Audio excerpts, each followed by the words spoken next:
So I've been able to save as much as like 50+% of my income the whole time. And when you do that over a long period of time, and when you're also trying to increase your active income on the one hand, but keeping your expenses super low, you can just keep plowing that in and compound it. So we bought 36 houses in like 18 months.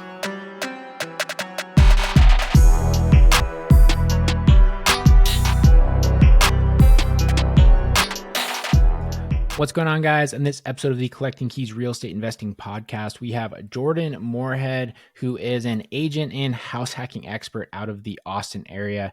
And he is an absolute wealth of knowledge on the concept of house hacking and live-in flips. And he has tons of great information on sort of how to go about house hacking, how to find deals, the different nuances of sort of investing that way, and why it's something that pretty much anyone's looking to get started investing should consider. One of the things I love about him is, he's not only is knowledgeable on the topic, but he has lived it himself. He still does, even though he's done very, very well. Dan and I, we know Jordan from GoBundance, and to get into GoBundance, you have to have a 7-figure net worth, you have to have a business. So this guy's literally a millionaire, and he's still living the house hacking lifestyle. That is something that you don't hear super often, so that he really practices what he preaches.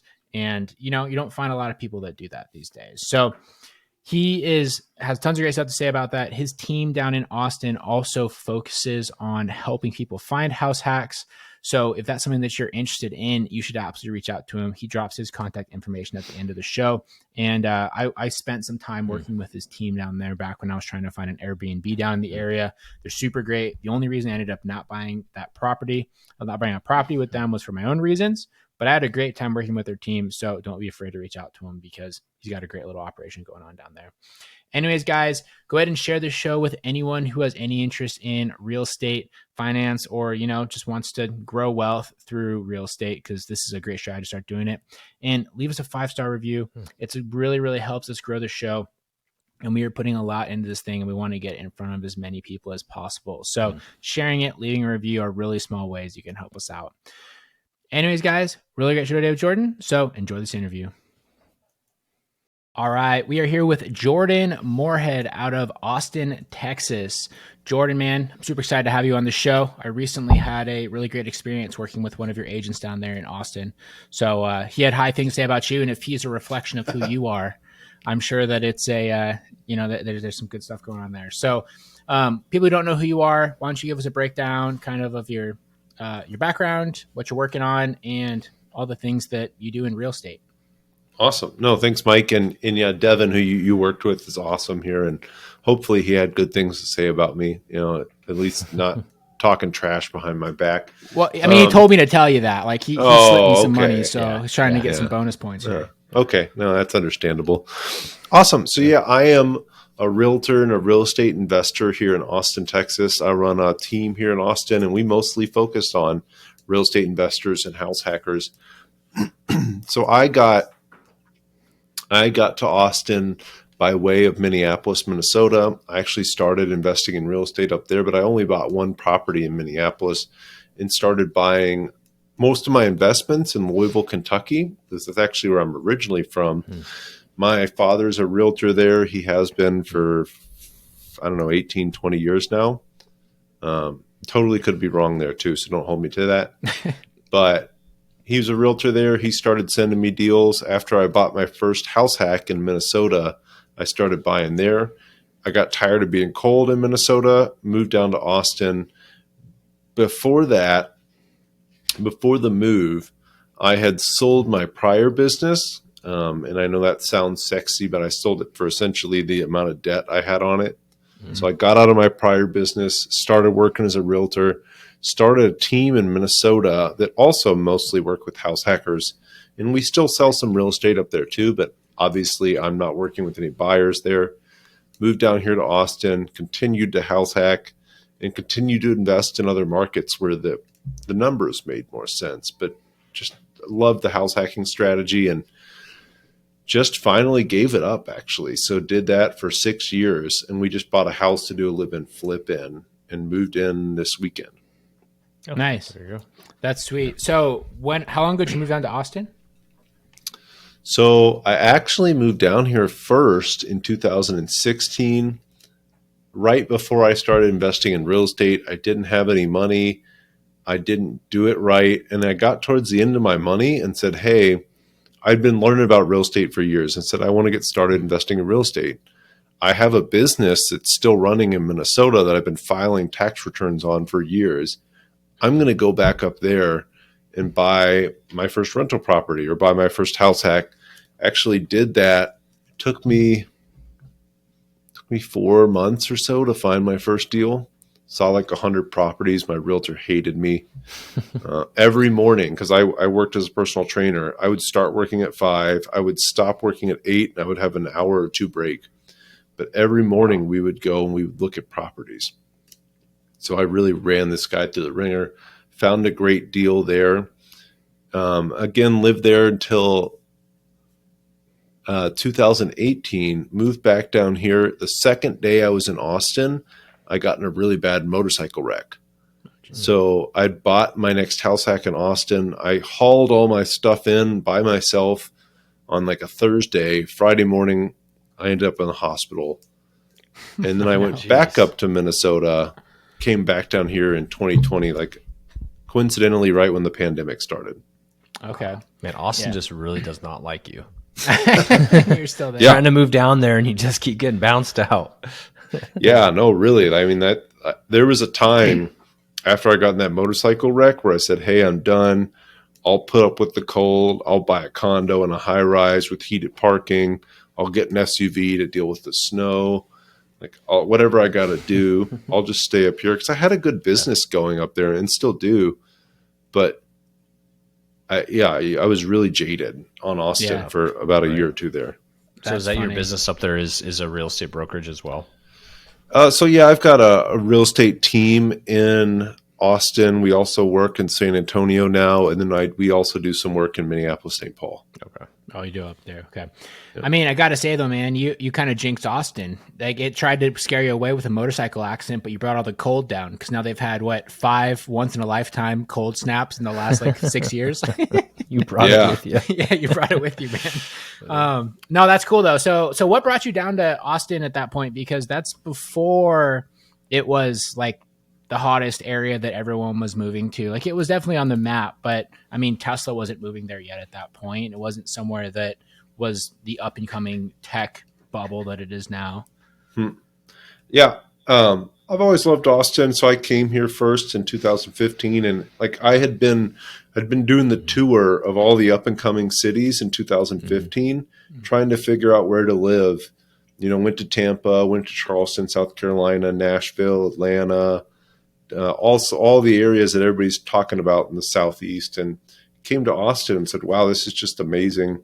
And then I started to learn about the economics of the city and how fast it was growing and all the great benefits of living in the state here, like no taxes. And just said, hey, this is for me. But like as soon as I drove into Austin, I said, this is where I want to be.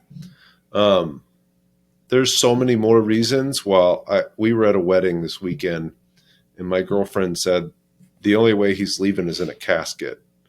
So like, there's so many more reasons why I don't ever want to leave Texas. It's just a great place to be. It's a great place to be in business, and it's a great place to build wealth. But there's also just great weather and great climate in general. And there's all sorts of stuff to do. It's the size of a country. Yeah. It's true. I've been down there a handful of times. I really, really enjoy Austin a lot. But I can see why it's become popular, especially because like the sort of cultural scene of it with like the food and the nightlife and, like the fitness and all those sort of things kind of reminds me of the Northwest. But it's also from my other experiences in Texas, it's very unique to Austin. It's like that. The other parts of Texas that I've been into are more of like what people think of with Texas, and Austin isn't like that. It has a little bit more, I don't know, like small town feel to it, even though it's like a really big city. And then there's just the community too. Like there's such a difference of people here versus people in Louisville, where I'm from. Like everybody's looking to do better and they're looking to learn, they're looking to grow. And then if you're in GoBundance, Like there's just a ton of GoBundance people down here, and that's just a huge network. And that was such an easy way to get started for me. But every week I meet somebody new and cool that's doing big stuff. They've got a podcast, or they've got a business they're growing, or maybe they're syndicating real estate, whatever it is. And you're like, man, I never met any of these people in Louisville. People were happy. They just bought their nice house in their nice neighborhood, and they're kind of done. I don't That is like the that. interesting thing about Austin, because it's grown rapidly, but it's not for one single industry. So I think you do get that, like, there is tech industry there, but it's not like Silicon Valley where at its heyday, that's all you're going to run into is Silicon Valley people. And if you weren't in that, then you weren't going to be able to do business or be part of that industry. Where in Texas in particular, there's just so many different industries, from the energy industry to tech industry, just everything's coming together. And so you're right. I bet it's pretty easy to run into people looking to do things. Yeah. And we're kind of a manufacturing hub, like for newer technology here in Austin, whether it be chips or electric cars or, batteries, whatever it is. Austin's really blowing up on the manufacturing side too. And I think it's going to be a really exciting next couple decades down here. Yeah, right. Absolutely. Cool. So let's jump into house hacking, because I know that is something that you're super big on, and sort of getting started with residential real estate, which is, I feel like, something that honestly people kind of shit on a little bit these days. Everyone's always like, I'm just going straight to multifamily. I'm going to start buying mobile home parks, even though I've never done a deal in my life. But you shouldn't discount residential real estate, because it's literally everywhere. And as we know, and as you know, there's huge opportunities there. And not only that, but with the way it's structured, with you being able to buy it for your home, the barrier to entry is significantly lower than a lot of these other ways. Not only just like financially, but also with like what the system kind of allows you to do, like the banking institutions, right? So what's your take on house hacking? Let's go into sort of why you started that way and how you use that in your business. Yeah, and I love that your explanation there, where like there is some maybe better or more efficient ways to build a real estate portfolio, but I'm not going to invest with you if you haven't done your own deals with your own money. And I frankly don't think it's a good idea to start just straight at commercial and start raising money. I think those days are kind of done, or at least for a while. Who knows? I'm sure there's some guy out there that just picked up a syndication book and we'll get one done next month. I wouldn't feel comfortable investing with that person. Why I love residential real estate, and why I especially love house hacking, you barely need any money to get into it, and it's extremely difficult to mess it up. I've really only seen it messed up a few times, and it was only when people just didn't do anything. Like they didn't take any action or they didn't ask any questions. But the simplest thing you can do, so my first rental property was a duplex that I bought for $182,000. I put down roughly $6,000 to buy it, of which I did not have all the money. So I borrowed the majority of that down payment from my IRA that I'd been putting money in for years, a couple years. Borrowed almost all the IRA at the time. Once I closed on the property, I borrowed $3,000 from my dad to rehab it, paid him back pretty quickly, but didn't have any money. And I got into this property that, after doing all that, spending $9,000, was making me $500 a month to live in it. So I was really creative with it, I was really uncomfortable with it, or creative with it, whatever you want to call it. I had a 3-bedroom unit on the downstairs part of this duplex that I lived in. 2 of those rooms were also rented out. Then I had a unit upstairs that was fully rented out. And I cash flowed off living in that property, and I lived with people I like to live with. So I had a good time. We would go out on weekends, we'd party. We basically lived the same schedule. So it didn't, I got up way earlier than some of my roommates did, but it didn't bother anybody. So had a good time, did what I was going to be doing at that age anyway, which was having a good time and living with buddies. And I sold that duplex a couple of years later for $327,000. That's awesome. Wow. That's I great. put about another 6 or 8 into it over the years, and I lucked out because there was a hailstorm that rolled through, and I was able to get all the siding replaced. So after I remodeled the whole thing, I was probably in it for around 15 grand, but I was able to pull out whatever 140 something thousand and use that to buy more real estate investments. Yeah. Mm-hmm. And that was when my head really clicked. And I said, hey, I got to do this house hacking thing as many times as possible. So while living in the first house hack, I was able to save enough money that I bought the next property with just cash I had saved and more money that I had put away.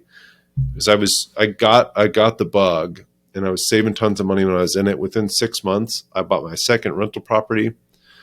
The next house hack I bought that in 2018. Again, I actually did a big rehab on that. I put it all on credit cards. I'm not recommending anybody do that. Yeah.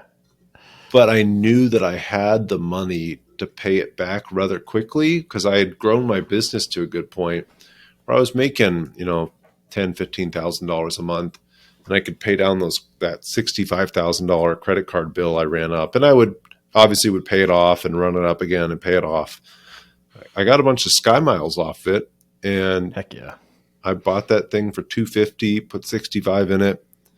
2 years later, sold it for $430, and took that money and started buying single families with a business partner. So it's all come from house hacking is kind of what I'm trying to get at here. Like back to the beginning of my story, I had no money. Mm-hmm. I had no money at all. Yep. And I had no experience. Yeah, and let's dive into that. So the reason you're able to buy it with so little money is because you're living in it. So you use, an FHA loan, right? So you can 3% down. Get into it for 3% down, which is pretty much nothing. Mm-hmm. Then you have a little, mortgage insurance, all that sort of stuff. Whatever, that's fine. Then you go and you sell that property, and not only are you making this huge gain on it, but because it was your primary residence, you're also getting all that money tax free, which I think is an important detail that a lot of people tend to overlook when you look at home ownership. Is that gain that you have, it's not like you're flipping a house. Because if you'd flipped that house, you would have been paying capital gains. Short-term capital gains could have been 30%. Yep. Instead, you pay zero.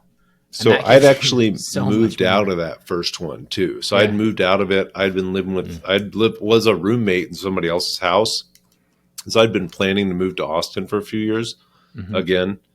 And I sold that and did a 1031 on... Yeah, so the 2 out of 5 rule is kind of what you're referring to. Living at 2 out of 5 years, you don't pay taxes. I didn't do that with the first one, did a 1031. On the second one, I actually paid the taxes. I don't think that's always the worst thing. Mm-hmm. Right. Yeah. I mean, I think you just got to look at the big picture. I mean, when I started working with Devin, the agent on your team down in Austin, I was planning to do a 1031. And people who've listened to the show, they've heard me talk about this. I was planning to do a 1031, and then I kind of ran the numbers, and with what the interest rates and the loan costs and everything looked like at the time when I was looking to buy the property, essentially the cost to get the loan was almost the same as if I just paid the taxes. So it's like, do I want to buy a property and lock myself into, high interest rate debt, pretty much, bad debt, with potential issues with the property that's at like a distance and all these sort of things? Or should I just pay a little bit more money, cover my taxes, and then have complete unencumbered access to my $200,000? Oh, yeah. Sweet to have. That's like very easy option. Well, and that's what I did with the second one. I mean, there was part of me that said I wanted to do 1031, but I found a package of 7 houses with my business partner in Louisville, Kentucky, and we were each bringing half. So we were roughly $70,000 a piece, but I had about 130 of gain. So I was going to have to pay taxes on some of it. And, I didn't actually find that package of 7 houses until after I had started the sales process. So it just made sense to pay the taxes and move on. And, with depreciation and with other tax tools we have, it's not always the worst thing in the world. Yeah. Yeah, that's a great point. The thing I like hearing too about this story is I think everybody's journey into real estate can and should be a little different. I talk to people who house hack, they'll do like, I think they've, 10 times, right? And that's just their thing. They love to live and flip, or they love like to live in, renovate it, and then 2 years later move out and that becomes a rental property. They do that for a long time. But what I'm hearing what you're saying is you're doing it and you built a pretty good chunk of money that you can now go in and invest. You can still house hack if you want, but that's really the root of being in real estate. The way you scale is to have lots of money, so you don't run out of it, so you can buy more because. And you also said you have a business partner, and a lot of times people ask, well, why do you have a partner? Well, sometimes it's buying power because you have more access to deals if you have more money. That's just the bottom line. It's a lot easier to transact. And so doing this house hacking so that you can have large sums of money is so helpful that, if you're just trying to save up 20% every time you want to buy a house, I found out really quickly you run out of money fast because that's what I was trying to do when I first started out. I didn't even know what house hacking was when I first started out. Mm-hmm. It would have been exponentially longer. And I love your point there, Daniel. Again, I had no money when I started house hacking, but then I really got hooked and I started trying to make as much money as I can, but for the last 6 years, I've never paid more than $700 a month to live in a property. So I've been able to save as much as 50+% of my income the whole time. And when you do that over a long period of time, and when you're also trying to increase your active income on the one hand, but keeping your expenses super low, you can just keep plowing that in and compound it. Like first house hack sold, second house hack sold, third house hack that was actually my girlfriend, she sold that. I didn't get any piece of that, unfortunately. The fourth one I kept. I have it cash flowing really well here in Austin as a medium-term rental. Nice. The fifth one also kept cash flowing really well here in Austin as a medium-term rental. But you talked about the business partner. Yeah, I wouldn't have had the ability to do that, both for the capital requirements, but also because with us together, we make such a better team. Mm-hmm. So we bought 36 houses in 18 months. That's awesome. Wow. And is this in Austin? No, I wish. Yeah. Yeah. No, that's kind of the magic of it too. So I found a business partner who is a really good operator, and he's great at being the boots on the ground. Mm-hmm. And we just cranked and bought 35 houses in Louisville and one in San Antonio in 18 months. And the biggest package we bought was 7, and the next biggest package we bought was 4 or 5. So a lot of these were singles and doubles, and a lot of times we're buying multiple a month. Mm-hmm. That's pretty good. Yeah, that's awesome. So going to the house hacking, someone's listening to this, they want to get into house hacking. Where's the best place to start? I mean, obviously people need to understand kind of the concept, the loans, also things, bigger picture, the real estate side. What kind of properties should they be looking for this? What are kind of the options, the strategies that you use with your company when someone comes to you and says, I want to buy a house hack? What kind of properties are you bringing their way? Yeah, so I think my favorite is the duplex property. And I think that's just the best way to go for a lot of reasons, because the quality of life is really good. You can live in one unit on your own and still live cheap. But also single family properties can work really, really well. I mean, you mentioned Devin earlier, and Devin made money to live in his own house, the first house he bought. A lot of people can do that. Or you can find a single family with an ADU. The general premise of it is you're buying a property that has extra space that you can rent out while you live there for a reduced rate. And you can do that anywhere. We've had people do it with condos, single family with ADU, duplex, fourplex. That's kind of your limit. People say, well, I'm going to buy an 8 unit and do it. Unfortunately, the bank won't allow you.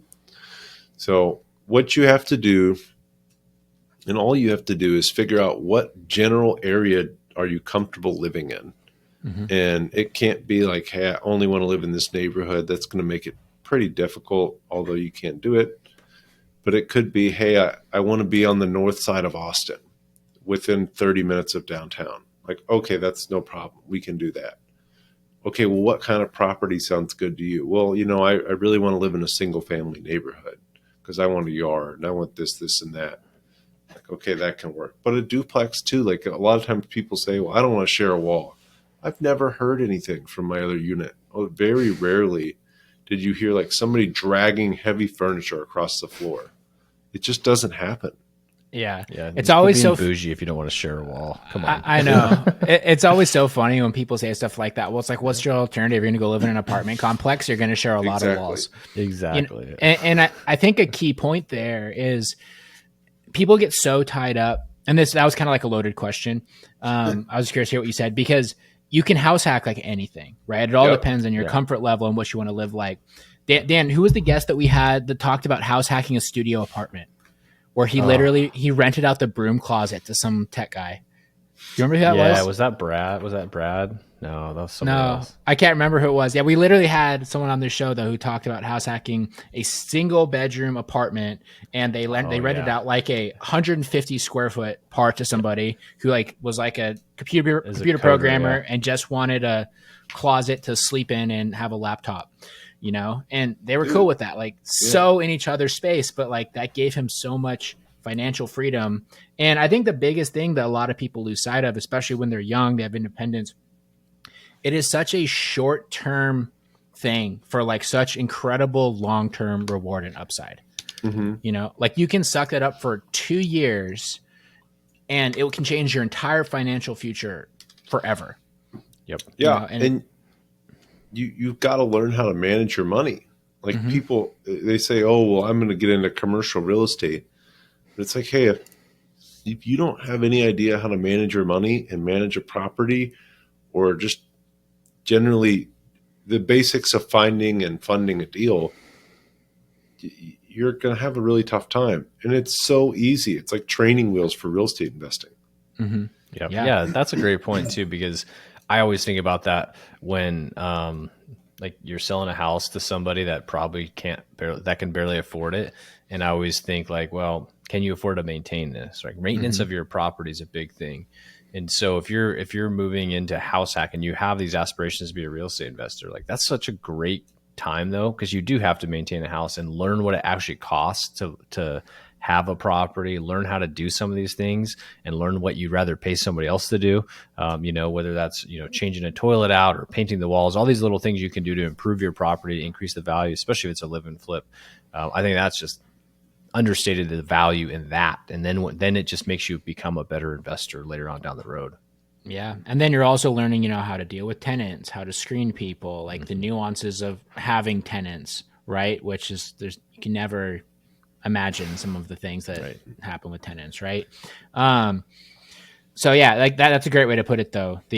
It's the, you know, training wheels for real estate investing. And it's significantly lower risk than going out and buying like a single family home, because that's not going to be a liability on your lifestyle. It's literally your home.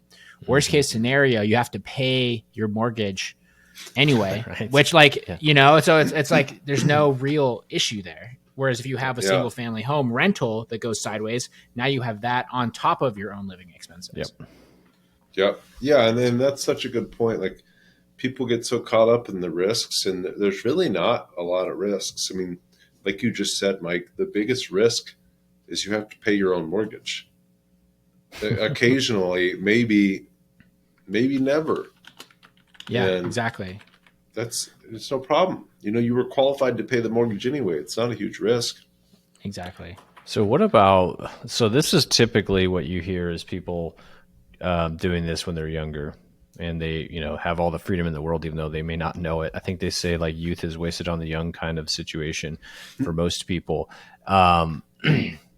What about people, you know, like myself, I have a family. How would you suggest, like, what is the best way? So you have a young family, but you want to be a real estate investor. You found out, hey, it's my time to do this. Do you see that, or do you have clients of yours that are families that are doing this? Yeah. And there's such a spectrum. And I think that Craig Kurlop puts it really good in his book of just the comfortability spectrum. And I'd say Craig's on the far end now. So Craig's a good friend. He's living in a house, and I think they're renting out the basement on Airbnb, but it has a separate entrance.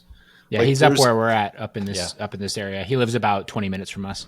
Oh, really? Cool. Yeah, he was just telling me this story, actually. So I'm fact checking you. You're accurate. Yeah. If I get it wrong, don't blame me. But yeah, I mean, there's the entry level, like I did, and Craig actually did when he got started. You're living in a duplex, and you're renting out the other unit. You're renting out every space you can in your unit. I didn't take it as far as Craig. I actually had a bedroom. Craig did not. So you can do that. But like, let's say you've got a family, but you do want to get into real estate investing, you just don't have the money to put down 25% on a down payment. Buy a single family with an ADU, rent out the ADU.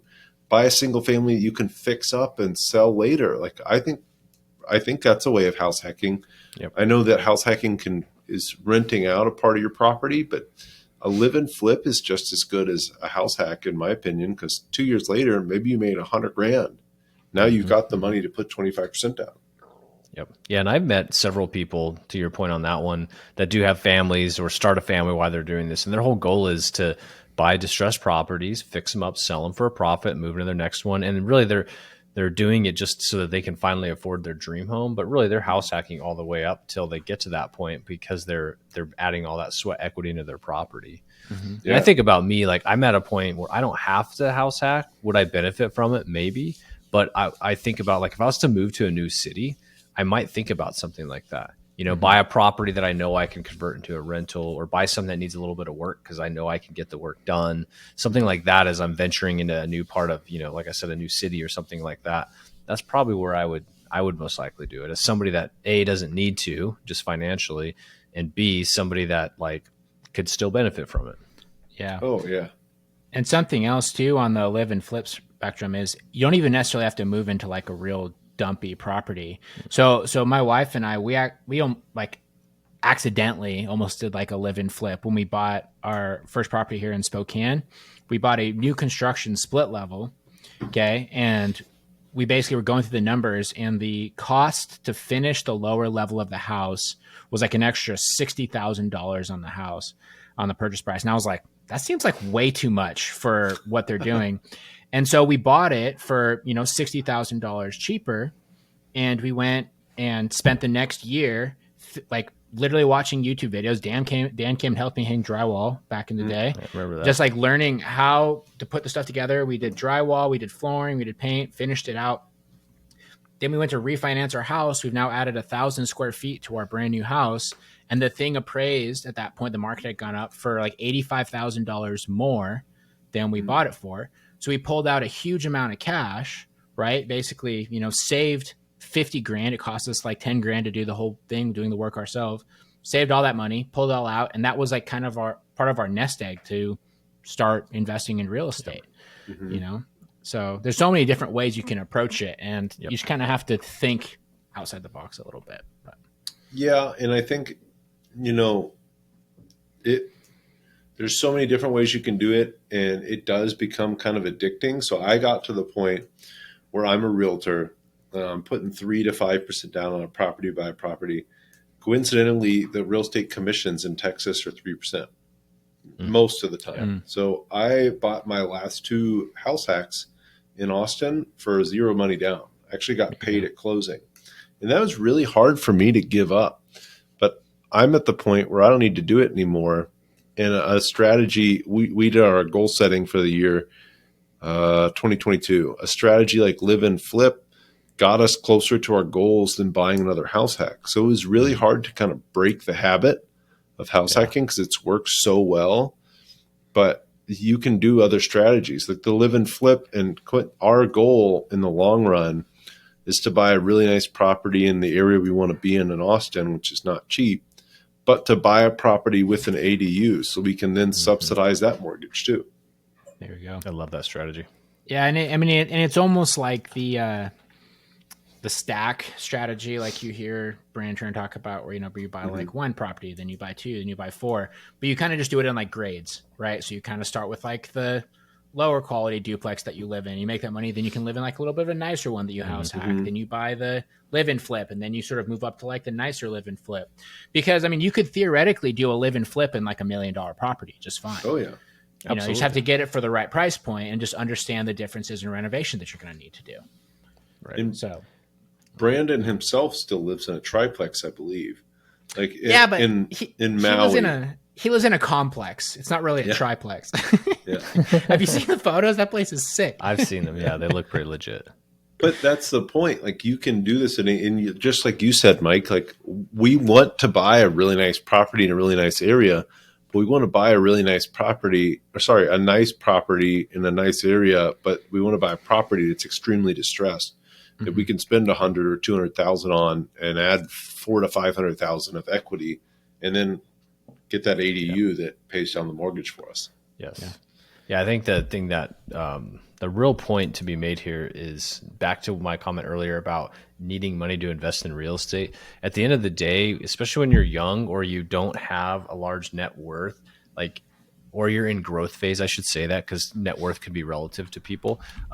When you're in growth phase, like, you got, every dollar has to get stretched to its max, your ROI on that dollar. So if you were to go and buy that, really nice home you want, and you required $300,000, $400,000 in a down payment, it's kind of locked in there. You're in your forever home. Maybe you're not really going to produce income with it. That same $300,000 or $400,000 might buy you a dozen properties in Louisville, producing enough cash flow to pay for that mortgage, down the road. And so it's really this balance in making sure that you understand where you're at in your phase of life. And if you're in growth phase, it's so tough to not, for me anyways, it's really tough to not invest everything that you have, because otherwise it's like inefficient. Yeah. No, if you understand compounding, you're like, this is a complete waste of money.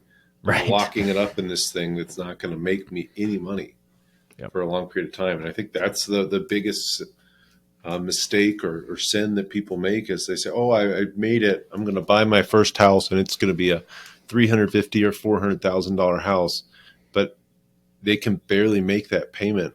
It's like, okay, you just set yourself back decades compared to if you bought a duplex or two and then bought that house. I mean, we just bought our first single family live-in flip. I'm not paying the mortgage payment. The passive income from those house hacks is actually paying the mortgage payment. So Awesome. I don't have to worry about things like that. And I can go do whatever I want to do, or I could stop selling houses tomorrow. I'm not going to, but I could, and I'd be okay. And it wouldn't be stuck doing something I didn't want to do if that was it. Yeah, exactly. Awesome.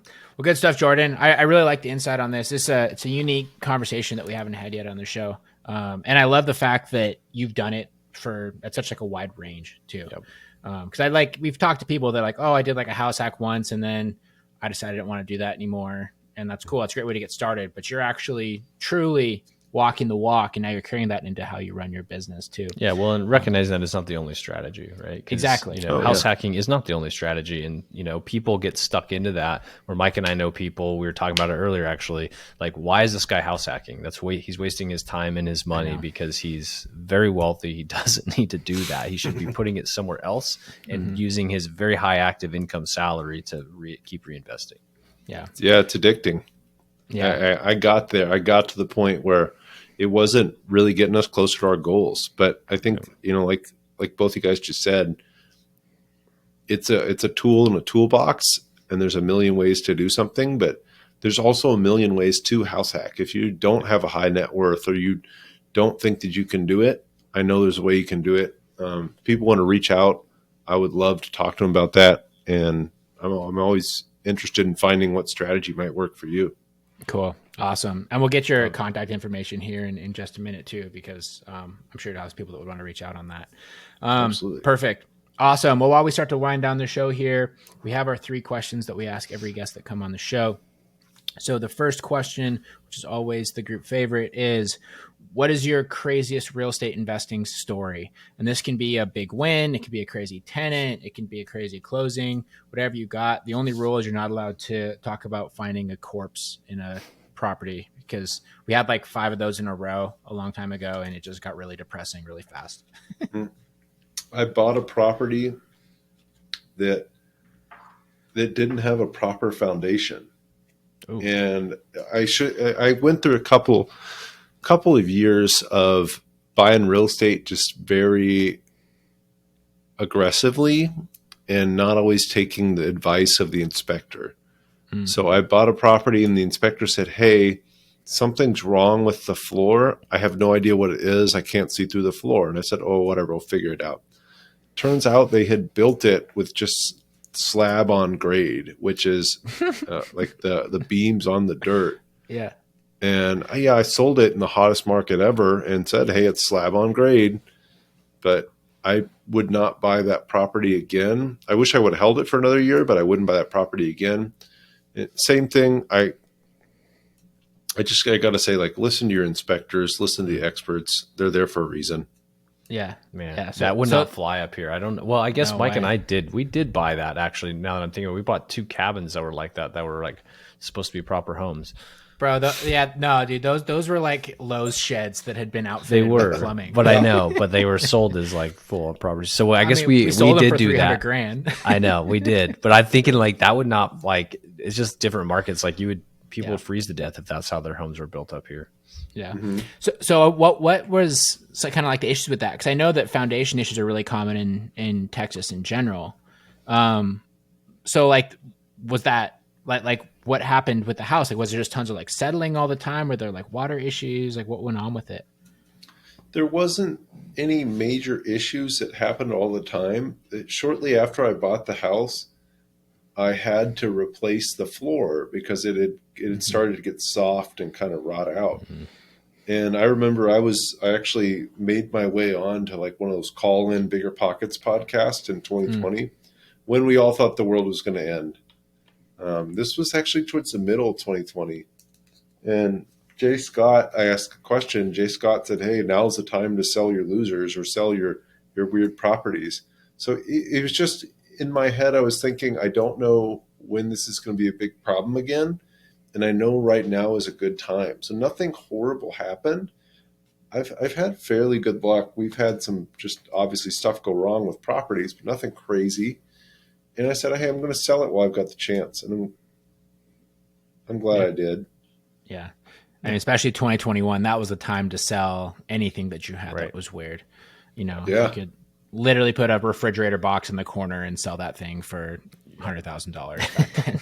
So I sold 3 sixplexes at the beginning of 2022, actually closed in February before rates started going up, and they were just a complete pain. They're Class C properties. They are in terrible shape now, and I'm so glad I sold them. Yeah. There you go. Get rid of the dogs. Exactly. Yeah. Awesome. All right. So second question, what is the number one tip you would give for either a new investor looking to get started or a small time investor looking at the business to the next level? I'm pretty sure I know the answer, but. Well, for the new investor to get started, real estate's about time, being in it for a long period of time, buying good deals that make sense. For the investors that already gotten started, keep house hacking. If you're like, "Hey, I bought my first house hack, I'm ready to buy my first house," resist that urge. Go do it a couple more times until you're so far down the path. You're like, this doesn't make any sense anymore. But then find a partner too, and things will go faster. Mm-hmm. Yeah, just keep doing that until you end up like Dan, where he just has a wife that would absolutely kill him if he ever had to house hack anything. So I've tried. I've got a big enough basement. I'm like, dude, we could tell it's got a second entrance, and it's just not going to happen. No way. Let's do it. Awesome. All right. So last question: where can people find you, follow you, and reach out to you if you'd like them to do so? I'm on Bigger Pockets quite a bit, but I think the best place just to reach out and follow me is on Instagram at Jordan_Moorhead. No E after the R, Moorhead. And if you shoot me a message, I will respond. Awesome. And if you guys are down in the Austin area and you're looking to work with Jordan too, I can't recommend him enough. Even though I ended up not buying a property for my own reasons, I had a really great time working with his team down there. And like I said, Devin was a killer. Great to work with. Really knew what I was looking for and put a lot of time into it. So can't recommend you and your group enough. You guys do a really good job. Thank you so much. Cool. So awesome, guys. Well, thanks for listening, everybody. If you have any interest in house hacking at all, or, real estate in general in the Austin market or Louisville or Minneapolis, reach out to Jordan here. He has a wealth of knowledge. He's been around for a while and he knows what he's doing, and he would be more than happy to, help you find deals or just to chat with you too as well, I'm sure. So thanks for listening, everybody. Please go and share this with anyone who might have any interest in real estate in general, or just like wants to live a better life where they have more money, which who doesn't want to do that?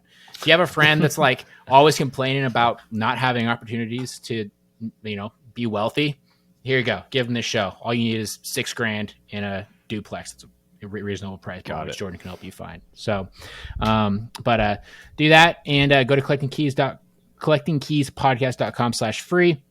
Get your free 5-step guide to start finding off-market leads, just like Dan and I do every single day, and that can help you get started finding your own deals. Besides that, everybody, thanks so much, and we'll talk to y'all next week.